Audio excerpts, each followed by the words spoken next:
Introduction.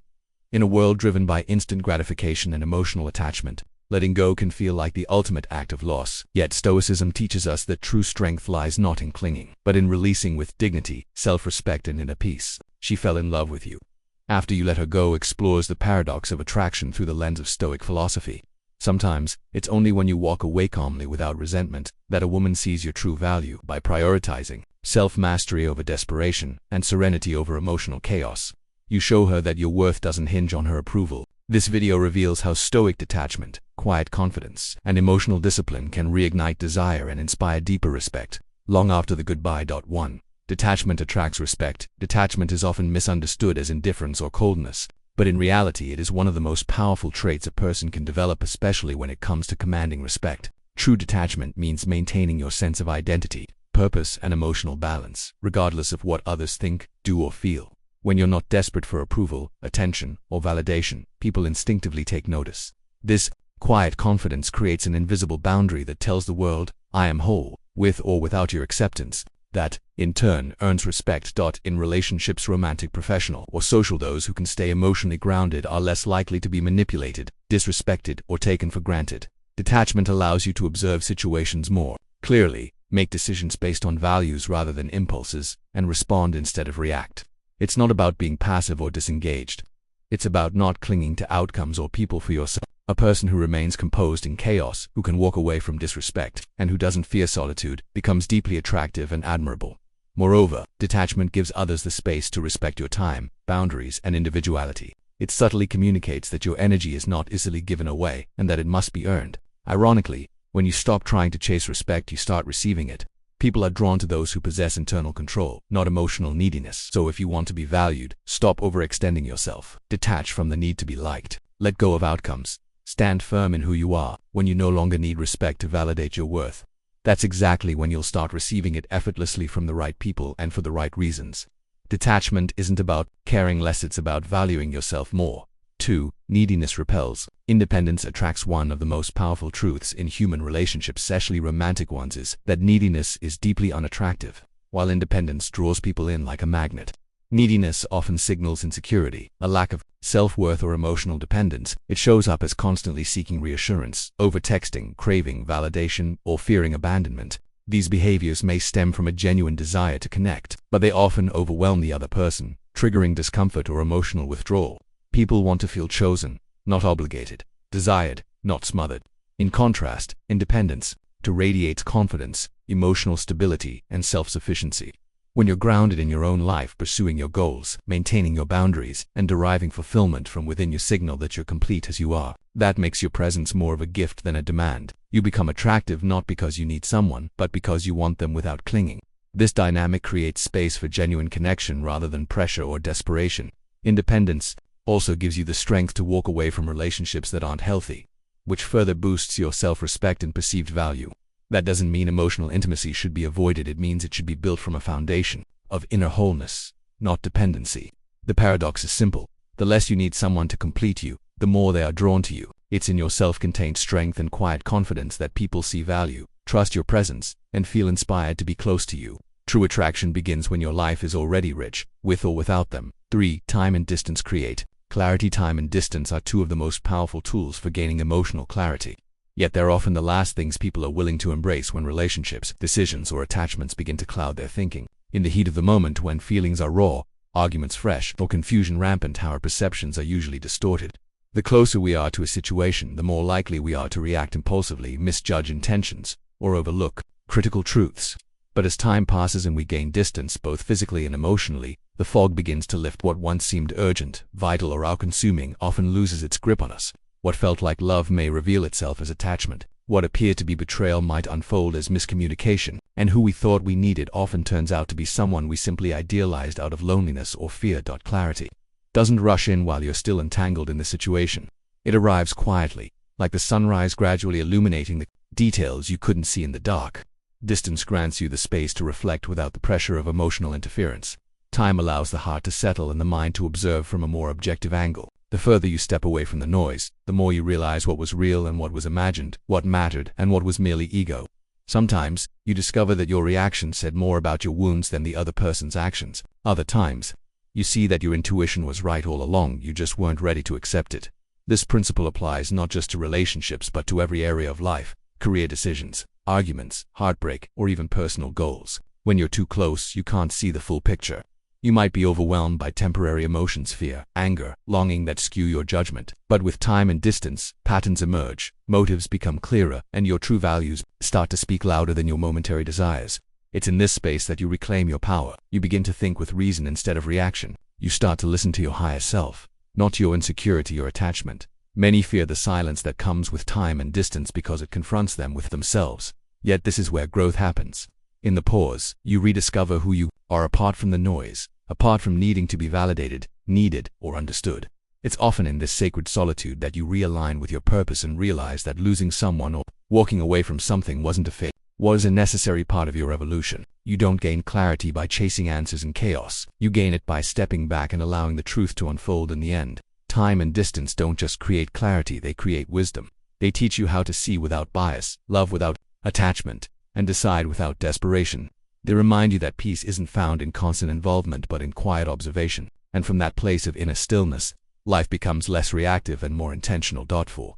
You become a mystery again in a world saturated with oversharing, immediate responses, and constant availability. Mystery has become a rare and powerful trait. When you pull back from someone who once knew everything about us, especially after a relationship ends or space grows between you, it naturally reintroduces an element of the unknown. You no longer explain your every move or express every emotion, and that absence of information can spark deep curiosity. What is he thinking? Is she happy now? Who are they becoming without me? These questions begin to surface in the other person's mind, not because you are playing games, but because your energy has shifted inward. This is when you become a mystery again, and in that mystery, power returns to you. Mystery is attractive, not because it's manipulative, but because it awakens imagination. People are drawn to what they can't fully predict. And when you are no longer emotionally available, constantly reaching out, or trying to be understood, you create space for others to wonder. This is especially true in romantic dynamics where overexposure can often dull attraction. Familiarity may breed comfort, but mystery revives tension, the kind that invites interest and even longing. It's not about being cold or distant for the sake of it, but rather about reclaiming your inner life. When you stop offering every piece of yourself, others must start earning access to your deeper layers again.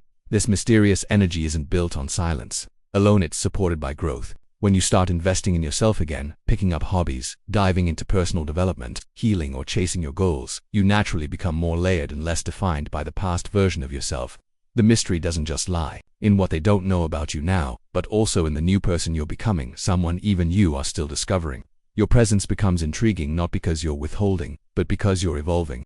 Furthermore, the mystery revives respect. Often when someone knows they can access you at any time, they begin to take you for granted. But once you retreat into your own world, focused on your growth, the power dynamic shifts. You're no longer an open book waiting to be read, you become a story still unfolding, and that triggers interest in those who once stopped reading. In detaching, you communicate that your life continues with or without their involvement, and this autonomy is deeply magnetic. Ultimately, becoming a mystery again is not about manipulation, it's about restoration. It's about returning to your essence, regaining your self-respect, and removing the emotional noise that once clouded your value. In doing so, you not only attract others more powerfully, but also begin to see yourself more clearly. Mystery is not emptiness, it's richness withheld, and in that sacred space of becoming less known, you ironically become more desired. 5. Stoic men show self-mastery. Self-mastery is the cornerstone of Stoic masculinity. A Stoic man is not ruled by impulse, nor is he easily shaken by the chaos of the world around him. Instead, he stands as a pillar of discipline, emotional control, and inner strength. Self-mastery means having power over your thoughts, emotions, habits, and responses. It doesn't mean being emotionless or robotic, it means being the master of your inner world, rather than its servant. In a world that constantly tries to provoke, distract, and manipulate, the Stoic man remains grounded. He chooses how to respond instead of reacting blindly. When insulted, he remains calm. When tempted, he remains disciplined. When adversity strikes, he sees it as a chance to grow, not a reason to collapse. This mental and emotional resilience earns respect not just from others, but from himself. A Stoic man doesn't chase instant gratification. He delays pleasure in pursuit of long-term purpose. He knows that mastering his desires, whether they be for status, pleasure, revenge, or approval, is the highest form of freedom. Modern society often rewards indulgence and loud emotion. But the Stoic man quietly builds his foundation through practice, reflection, and willpower. He rises early when others sleep. He endures hardship with grace. He doesn't lash out when things go wrong. His strength comes from within, not from applause or approval. That's true power. Self-mastery also means taking full responsibility for one's life.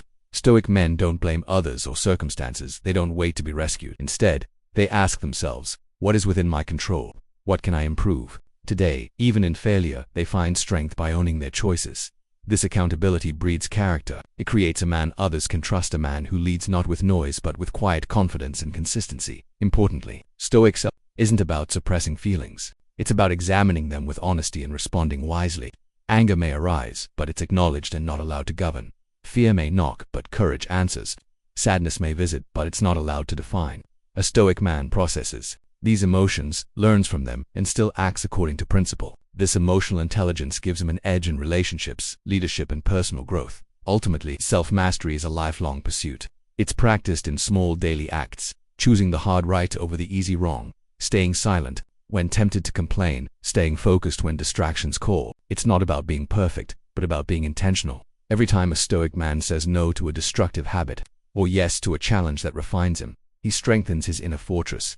In a world full of noise, chaos, and weak wills, the Stoic man's self-mastery stands out. It makes him reliable in crisis, calm under fire, and unshaken by the opinions of others. He does not need to prove himself. His actions, discipline, and presence speak louder than words. Through self-mastery, he becomes a man of substance, not just appearance. And that is what makes him truly powerful. 6. True value is felt in absence. Often fail to recognize the depth of something's value until it is gone. This truth is woven into the human experience and resonates deeply in relationships, health, time, and even peace of mind. When things are consistently present, they begin to blend into the background of our lives. Their presence becomes expected, and their significance can be taken for granted. However, the moment that presence is disrupted or lost, a void is felt, one that cannot be ignored. This is where the true weight of value emerges, not in presence, but in absence. This lesson is especially clear in human relationships. A friend, partner, or loved one may offer kindness, loyalty, and support, yet their consistent presence may be met with complacency. We assume they'll always be there, but once that person steps away emotionally or physically, their absence begins to echo. Every memory, every silent moment they used to fill, suddenly feels amplified. Only then do we reflect on their contributions, the small gestures, the comfort they offered without asking. It becomes painfully clear that their value was never in grand moments, but in the quiet, everyday presence we fail to fully cherish. The same truth applies to health. When the body functions well, it's easy to ignore it. We move, breathe, and live without gratitude for what works seamlessly. But once illness or injury strikes, every pain, every limitation, reminds us of what we once had. We long for simple abilities. We overlooked walking without discomfort, sleeping through the night, even breathing deeply. Health's absence reveals how essential it was all along. Time operates similarly. When we believe we have plenty of it, we waste it. Procrastination, distraction, and complacency follow. But when we're pressed for time, when a deadline looms, when a loved one's life is nearing its end, or when we face our own mortality, we see time's fragility. Every moment becomes sharp, meaningful, urgent. Its absence, or the threat of losing it, teaches us what its true value was from the start. Even peace and stability often go unnoticed until they are disrupted. We may live through ordinary days, unaware of the gift of calm. But the moment chaos breaks through, be it through conflict, loss, or unexpected change, we crave the very normalcy we once overlooked. Peace, in absence, becomes a desperate need. Stoicism teaches us to reflect on impermanence regularly, not as a morbid exercise, but as a practice in gratitude and clarity. By contemplating the loss of what we have, we become more mindful of its presence. The Stoic Marcus Aurelius reminded himself daily that everything he loves is mortal and fleeting. This wasn't pessimism, it was preparation for loss, and a way to fully appreciate what exists now. Ultimately, the absence of something forces a shift in our awareness. It strips away illusion and reveals reality. It teaches us that what we had was never ordinary, and if we can learn this truth while things and people are still present, we can live more gratefully, more consciously, and with deeper appreciation for every fleeting moment.